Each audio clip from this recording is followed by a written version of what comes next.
আর ইতিমধ্যে এসটিএফ এর জালে আব্বাস আলী, মুর্শিদাবাদ থেকে ধৃত এই জঙ্গি। কে এই আব্বাস আলী? এসটিএফ এর জালে বাংলাদেশি জঙ্গি আব্বাস জালি। সরাসরি চলে যাব প্রতিনিধি প্রণবের কাছে যে এই আব্বাস আলী কে, কোথায় বাড়ি, কতদিন ধরে এই জঙ্গি যোগ। প্রণব।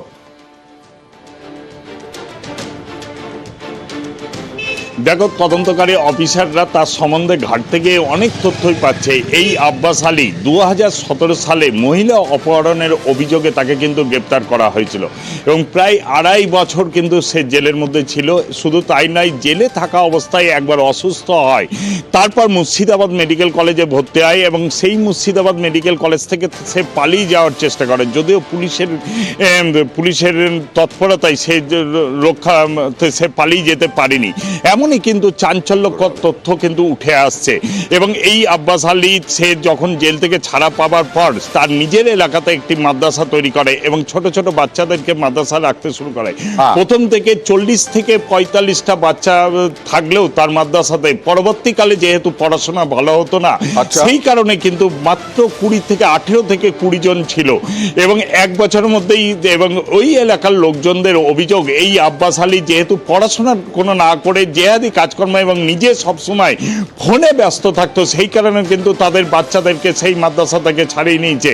এবং এলাকার মানুষের আরো অভিযোগ যে আসাম থেকে বেশ কয়েকবার কিন্তু এসেছিল এবং এই মাদ্রাসাতেই ছিল এবং অনেক রাত্রি অবধি তারা ঘোরাফেরা এবং তারা সেখানে বৈঠক করে এবং সমস্ত কিন্তু সেই সমস্ত তথ্য কিন্তু তারা নিচ্ছেন। এবং এই জঙ্গি তোমার আব্বাস আলী তারা কার সঙ্গে সেই হোয়াটসঅ্যাপ মেসেজে তার কথা বলতো, সেই সমস্ত লোকগুলোকে কিন্তু আইডেন্টিফাই করার চেষ্টা করছে এবং 2-1 দিনের মধ্যে আরো তথ্য পাওয়া যাবে বলেই কিন্তু জানাচ্ছেন তদন্তকারী অফিসাররা। আসলে গোয়েন্দাদের আশঙ্কা যে বাংলাদেশ যখন টালমাটাল, আর্থিক দিক থেকে দেউলিয়া, রাজনৈতিক দিক থেকে দেউলিয়া, সেই সময় এ রাজ্যে জঙ্গি ঘাঁটি গড়া হতে পারে, কারণ অনেক জঙ্গিদের মুক্তি দিয়ে দিয়েছে বাংলাদেশ সরকার। ইতিমধ্যে 8 জঙ্গিকে 3 রাজ্য থেকে গ্রেফতার করেছে এসটিএফ।